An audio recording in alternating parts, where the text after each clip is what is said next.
Part 1, Chapter 2, The Pros and Cons. During the period in which these developments were occurring, I had returned from a scientific undertaking organized to explore the Nebraska Badlands in the United States. In my capacity as assistant professor at the Paris Museum of Natural History, I had been attached to this expedition by the French government.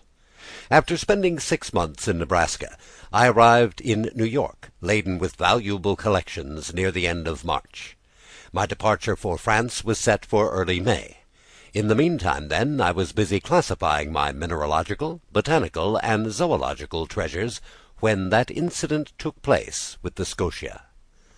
I was perfectly abreast of the question, which was the big news of the day, and how could I not have been? I had read and reread every American and European newspaper without being any farther along. This mystery puzzled me. Finding it impossible to form any views, I drifted from one extreme to the other. Something was out there. That much was certain, and any doubting Thomas was invited to place his finger on the Scotia's wound. When I arrived in New York, the question was at the boiling point. The hypothesis of a drifting islet or an elusive reef, put forward by people not quite in their right minds, was completely eliminated. And indeed, unless this reef had an engine in its belly, how could it move about with such prodigious speed? Also discredited was the idea of a floating hull or some other enormous wreckage, and again because of the speed of movement.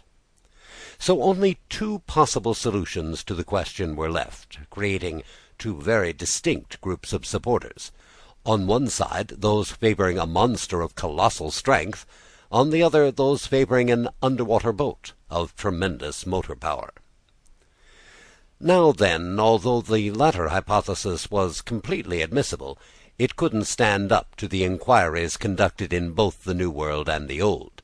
That a private individual had such a mechanism at his disposal was less than probable. Where and when had he built it, and how could he have built it in secret?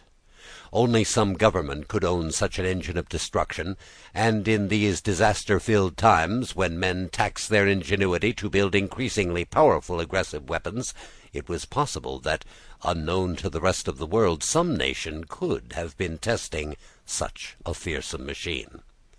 The Chassepot rifle led to the torpedo, and the torpedo has led to the underwater battering ram, which in turn will lead to the world putting its foot down.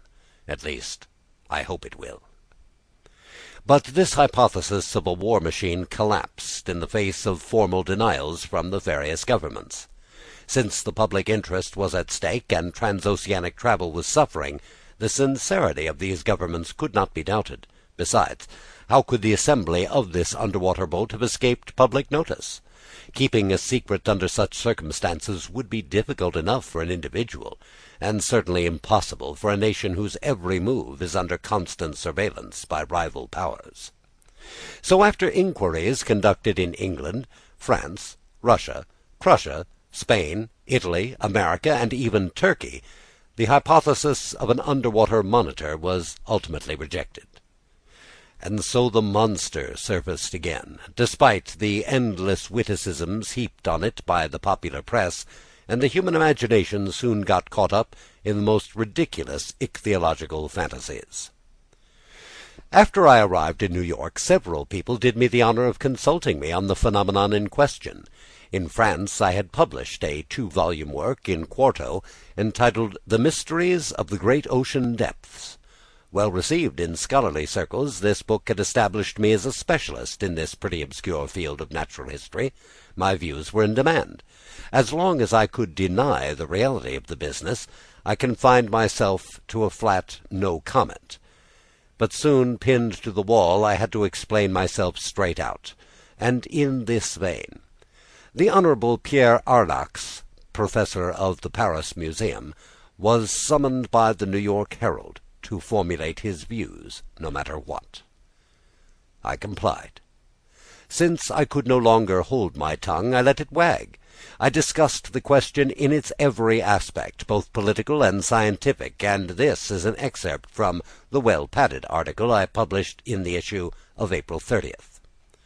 Therefore, I wrote, After examining these different hypotheses one by one, we are forced, every other supposition having been refuted, to accept the existence of an extremely powerful marine animal.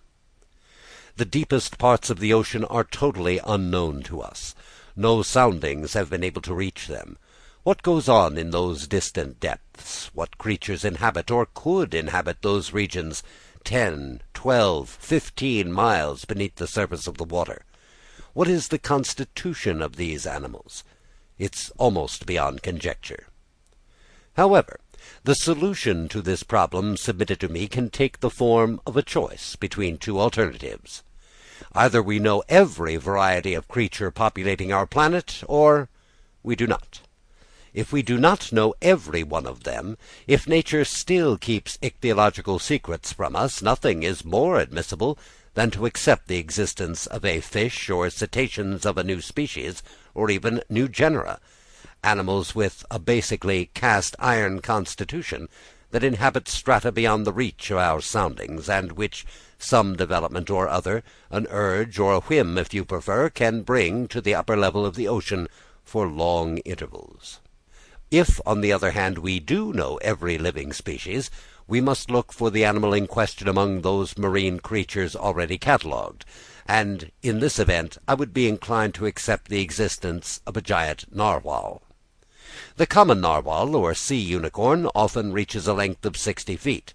Increase its dimensions 5-fold or even 10-fold, then give this cetacean a strength in proportion to its size while enlarging its offensive weapons, and you have the animal we're looking for. It would have the proportions determined by the officers of the Shannon, the instrument needed to perforate the Scotia, and the power to pierce a steamer's hull. In essence, the narwhal is armed with a sort of ivory sword or lance, as certain naturalists have expressed it. It's a king-sized tooth, as hard as steel. Some of these teeth have been found buried in the bodies of baleen whales, which the narwhal attacks with invariable success. Others have been wrenched, not without difficulty, from the undersides of vessels that narwhals have pierced clean through, as a gimlet pierces a wine barrel. The museum at the Faculty of Medicine in Paris owns one of these tusks, with a length of 2¼ meters, and a width at its base of 48 centimeters. All right, then. Imagine this weapon to be 10 times stronger, and the animal 10 times more powerful. Launch it at a speed of 20 miles per hour, multiply its mass times its velocity, and you get just the collision we need to cause the specified catastrophe. So until information becomes more abundant, I plump for a sea unicorn of colossal dimensions, no longer armed with a mere lance, but with an actual spur, like ironclad frigates, or those warships called rams, whose mass and motor power it would possess simultaneously. This inexplicable phenomenon is thus explained away, unless it's something else entirely, which, despite everything that has been cited, studied, explored, and experienced, is still possible. These last words were cowardly of me, but as far as I could, I wanted to protect my professorial dignity, and not lay myself open to laughter from the Americans, who, when they do laugh, laugh raucously. I had left myself a loophole, yet deep down I had accepted the existence of the monster. My article was hotly debated, causing a fine old uproar. It rallied a number of supporters. Moreover, the solution it proposed allowed for free play of the imagination. The human mind always enjoys impressive visions of unearthly creatures. Now then, the sea is precisely their best medium, the only setting suitable for the breeding and growing of such giants, next to which such land animals as elephants or rhinoceroses were mere dwarfs. The liquid masses support the largest known species of mammals, and perhaps conceal mollusks of incomparable size, or crustaceans too frightful to contemplate, such as 100-meter lobsters, or crabs weighing 200 metric tons. Why not? Formerly, in prehistoric days, land animals, quadrupeds, apes, reptiles, birds, were built on a gigantic scale. Our Creator cast them using a colossal mold that time has gradually made smaller. With its untold depths, Couldn't the sea keep alive such huge specimens of life from another age, this sea that never changes, while the land masses undergo almost continual alteration? Couldn't the heart of the ocean hide the last remaining varieties of these titanic species, for whom years are centuries and centuries millennia? But I mustn't let these fantasies run away with me. Enough of these fairy tales. That time has changed for me into harsh realities. I repeat, opinion had crystallized as to the nature of this phenomenon, and the public accepted without argument the existence of a prodigious creature that had nothing in common with the fabled sea serpent. Yet if some saw it purely as a scientific problem to be solved, more practical people, especially in America and England, were determined to purge the ocean of this daunting monster, to ensure the safety of transoceanic travel.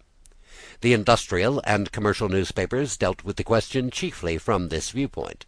The Shipping and Mercantile Gazette, the Lloyd's List, France's Packet Boat and Maritime, and Colonial Review, and all the rags devoted to insurance companies who threatened to raise their premium rates, were unanimous on this point. Public opinion being pronounced, the States of the Union were the first in the field. In New York, preparations were under way for an expedition designed to chase this narwhal. A high-speed frigate, the Abraham Lincoln, was fitted for putting out to sea as soon as possible. The naval arsenals were unlocked for Commander Farragut, who pressed energetically forward with the arming of his frigate. But, as it always happens, just when a decision has been made to chase the monster put in no further appearances. For 2 months nobody heard a word about it. Not a single ship encountered it. Apparently the Unicorn had gotten wise to these plots being woven around it. People are constantly babbling about the creature, even via the Atlantic cable. Accordingly, the wags claimed that this slippery rascal had waylaid some passing telegram, and was making the most of it. So the frigate was equipped for a far-off voyage and armed with fearsome fishing gear, but no one knew where to steer it. And impatience grew until, on June 2nd, word came that the Tampico, a steamer on the San Francisco line sailing from California to Shanghai, had sighted the animal again, 3 weeks before, in the northerly seas of the Pacific. This news caused intense excitement. Not even a 24-hour breather was granted to Commander Farragut. His provisions were loaded on board, his coal bunkers were overflowing, not a crewman was missing from his post. To cast off, he needed only to fire and stoke the furnace. Half a day's delay would have been unforgivable, but Commander Farragut wanted nothing more than to go forth. I received a letter 3 hours before the Abraham Lincoln left its Brooklyn pier. The letter read as follows: Pierre Aronnax, Professor at the Paris Museum, Fifth Avenue Hotel, New York. Sir, if you would like to join the expedition on the Abraham Lincoln, the government of the Union will be pleased to regard you as France's representative in this undertaking. Commander Farragut has a cabin at your disposal. Very cordially yours, J. B. Hobson, Secretary of the Navy.